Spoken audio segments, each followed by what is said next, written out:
فرماتے ہیں پھر وہ وقت بھی یاد کرنے کے قابل ہے میرا بندہ کہ جس وقت ابھی تک میں نے جسموں کو وجود نہیں دیا تھا، اس وقت میں نے ساری کائنات کی روحوں کو اکٹھا فرما لیا۔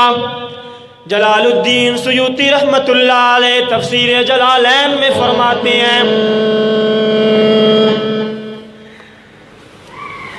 آپ کا موبائل جو ہے نا، ٹھیک ہے کوئی بات۔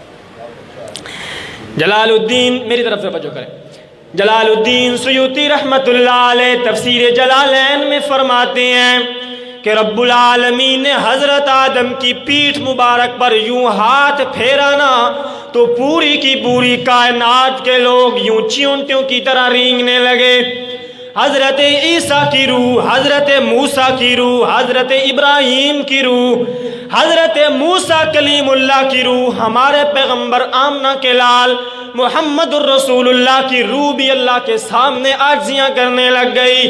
تمام کے تمام انبیاء کی روحوں کو اللہ نے اکٹھا کیا، تمام کے تمام اولیاء اللہ کی روحوں کو اکٹھا کیا، کافر اور منافق کی روح کو بھی اکٹھا کیا، موسیٰ اور عیسیٰ کی روح کو بھی اکٹھا کیا، ابراہیم اور آزر کی روح کو بھی اکٹھا کر لیا، کافر اور مشرک کی روح کو بھی اکٹھا کر لیا، مومن اور مجاہد کی روح کو بھی اکٹھا کر لیا، مشرک اور منافق کی روح کو بھی اکٹھا کر لیا، دہریہ اور مجوسی کی روح کو بھی رب العالمین نے اکٹھا کر لیا۔ اللہ نے اس کائنات میں پیدا ہونے والے حضرت آدم سے لے کر قیامت کی آخری گھڑی تک پیدا ہونے والے ہر بچے کی روح کو اکٹھا کر لیا۔ رب العالمین نے انہوں فرمایا، اے پوری کائنات کے لوگوں، میں نے تمہیں دنیا میں انسانیت کا شرافت والا تاج پہنا کر بھیجنا ہے۔ میں نے مخلوقات اور بہت ساری بھیجنی ہے، لیکن میں نے تمہیں انسان بنانا ہے، اشرف المخلوقات بنانا ہے۔ قرآن کہتا ہے وَلَقَدْ كَرَّمْنَا بَنِي آدَمَ وَحَمَلْنَاهُمْ ذُرِّيَّتَهُمْ فِي الْبَرِّ وَالْبَحْرِ وَرَزَقْنَاهُمْ مِنَ الطَّيِّبَاتِ وَفَضَّلْنَاهُمْ عَلَى كَثِيرٍ مِّمَّنْ خَلَقْنَا تَفْضِيلًا۔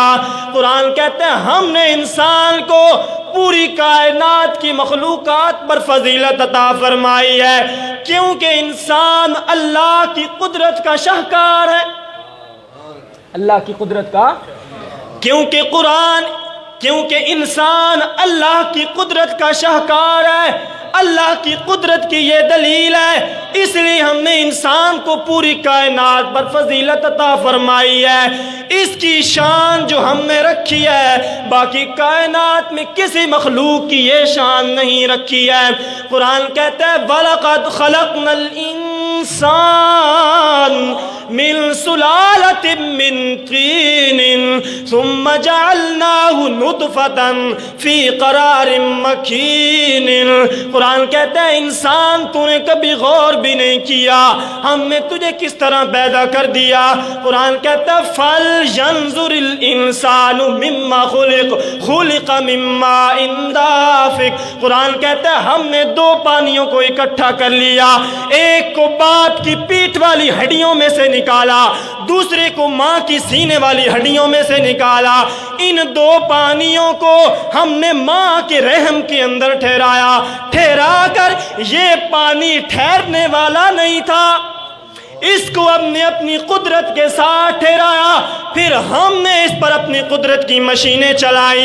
قرآن کہتا ہے وَلَقَدْ خَلَقْنَا الْإِنسَانَ مِنْ سُلَالَةٍ مِّنْ طِينٍ ثُمَّ جَعَلْنَاهُ نُطْفَةً فِي قَرَارٍ مَّكِينٍ۔ ہم نے اس پانی کو ایک جمے ہوئے خون میں تبدیل کیا، جمے ہوئے خون میں تبدیل کر کے پھر ہم نے اس کو ایک لوتھڑا بنایا، ایک بوٹی بنا دی، اس کے بعد ہم نے اس بوٹی کو ہڈی میں تبدیل کیا۔ 40 دنوں کے بعد انسان کا دل بن گیا، دل بننے کے بعد انسان کے اندر روح کو ہم نے ڈالا، اب ہم نے اپنی کاریگری کرنا شروع کر دی، ہم نے اپنی قدرت کی مشینیں چلائی، ہم نے انسان کو تخلیق کرنا شروع کر دیا، ایسا خوبصورت انسان بنایا اللہ فرماتے ہیں یہ ہاتھوں والا گوشت اور لیا، آنکھوں والا گوشت اور لیا، پاؤں پہ لگنے والا گوشت ہم نے اور لیا، طرح طرح کے گوشت کے ٹکڑے لے کر ہم نے خوبصورت انسان بنایا، پھر ہم نے اس کے رزق کا انتظام کیا۔ اللہ فرماتے ہیں اس وقت انسان بولتا نہیں تھا، انسان دیکھتا نہیں تھا، ہم نے اس کی بن زبان اس کی بات سنی، اس کے دیکھنے کے باوجود بھی ہم نے اس کی بات سنی۔ اللہ فرماتے ہیں جو تخلیق کیا ہم نے خوبصورت انسان بنایا، پھر اس کو دنیا عطا کی۔ اب ماں اس کو دیکھتی ہے تو وہ بھی سبحان اللہ کہتی ہے، باپ دیکھتا ہے تو وہ بھی سبحان اللہ کہتا ہے۔ اللہ فرماتے ہیں بڑا خوبصورت انسان بن گیا، شان والا انسان بن گیا، مقام والا انسان بن گیا، عزتوں والا انسان بن گیا۔ پھر ہم نے تنہا نہیں چھوڑا، قرآن کہتا ہے والتین والزیتون وطور سینین وہذا البلد الامین۔ اللہ فرماتے ہیں مجھے تین کی قسم، مجھے زیتون کی قسم، مجھے طور سینا کی قسم، مجھے شہر امین کی قسم، یہ چار قسمیں رب العالمین نے کھائی ہیں، یعنی پوری دنیا کی قسمیں اللہ نے کھائی ہیں۔ آخر کے اندر فرمایا لقد، مجھے اپنی ذات کی بھی قسم ہے، میں نے یہ ساری دنیا، میں نے یہ دنیا کا آسمان، میں نے یہ دنیا کی زمین، میں نے یہ ندیوں اور نالوں کا نظام، میں نے یہ دریاؤں کی روانی اور سمندروں کی جوانی، یہ ساری چیزیں میں نے اتنی خوبصورت نہیں بنائی ہیں اتنا حبشے کا ایک کالا بلال خوبصورت بنایا ہے۔ سوہنی صورت تے عاشق ہونا اے کہڑی دانائی، سوہنی صورت تے عاشق ہونا اے کہڑی دانائی، عاشق ہو بندیا اس سوہنے رب دا جس اے شکل بنائی، جس نے یہ شکل بنائی ہے اس کا عاشق بن۔ یہ کائنات تو اللہ فرماتے ہیں ہم نے انسان کو فضیلت عطا فرمائی، عظمت عطا فرمائی۔ ہم نے انسان کو کہا ہم تمہیں دنیا میں بھیجیں گے، تجھے اشرف المخلوقات بنائیں گے، پوری مخلوقات اور بھی بنائیں گے، لیکن تیرے جیسی کوئی چیز نہیں بنائیں گے، تیرے جیسی حسین چیز نہیں بنائیں گے۔ اللہ فرماتے ہم نے انسان کو خطاب کیا دنیا میں تو جائے گا، تو ہمارا میزبان بنے گا، میں رب العالمین تیرا مہمان، تو ہمارا مہمان بنے گا، میں رب العالمین تیرا میزبان بنوں گا۔ یہ دریاؤں کی روانی تیرے لیے، یہ سمندروں کی جوانی تیرے لیے، یہ سورج کی جلملاہٹ تیرے لیے، یہ چاند کی چاندنی تیرے لیے بناؤں گا۔ اللہ فرماتے ہیں الم نجعل الارض مہادا والجبال اوتادا وخلقناکم ازواجا۔ اللہ فرماتے ہیں ہم نے زمین کو تیرے لیے بچھونا بنا دیا، اس آسمان کو ہم نے تیرے لیے سائبان بنا دیا، چھت بنا دیا۔ اللہ فرماتے ہیں وَلَقَدْ وَخَلَقْنَاكُمْ أَزْوَاجًا، ہم نے تمہیں جوڑے جوڑے پیدا کیا ہے، اگر مرد پیدا کیا ہے تو عورت بھی پیدا فرمائی ہے۔ دوسرے مقام پر فرمایا أَأَنْتُمْ أَشَدُّ خَلْقًا أَمِ السَّمَاءُ بَنَاهَا رَفَعَ سَمْكَهَا فَسَوَّاهَا وَأَغْطَشَ لَيْلَهَا وَأَخْرَجَ ضُحَاهَا۔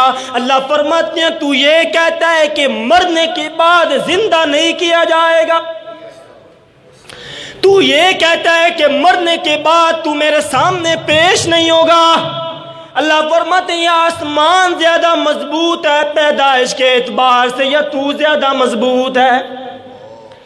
جس اللہ نے اس آسمان کو پیدا کر دیا وہ تجھے بھی دوبارہ زندہ کرے گا، دوبارہ تجھ کو اپنے سامنے کھڑا کرے گا اور سوال کرے گا جو میں نے وعدہ تجھ سے عالم ارواح میں لیا تھا، بتا اس وعدے کی کتنی پاسداری تو نے رکھی، اس وعدے کی کتنی پاسداری رکھی۔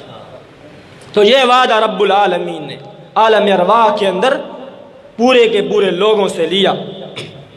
کیا کریں، بھول گئے، کسی کو یاد نہیں ہے۔ اگر یاد ہوتا تو آج قبروں پر چادریں کیوں چڑھ رہی ہوتی؟ یاد ہوتا تو 11ویں شریف کیوں دی جا رہی ہوتی؟ یہی تو مسئلہ ہے، یہی تو ہم کہتے ہیں کہ وہ وعدہ یاد کرو جو پروردگار نے تمہاری روحوں سے تم سے لیا، لیکن کوئی قرآن پڑھے تو تب خطبہ جمعہ کے اندر اور کہانیاں سنائی جاتی ہیں۔ یہی تو ایک موقع ہوتا ہے خطبہ جمعہ جو ہوتا ہے، اس پر لوگوں کو بتاؤ کہ کیا کرنا ہے، کس طرح زندگی گزارنی، لیکن اس کے اندر بھی کیا ہوتا ہے کہ ادھر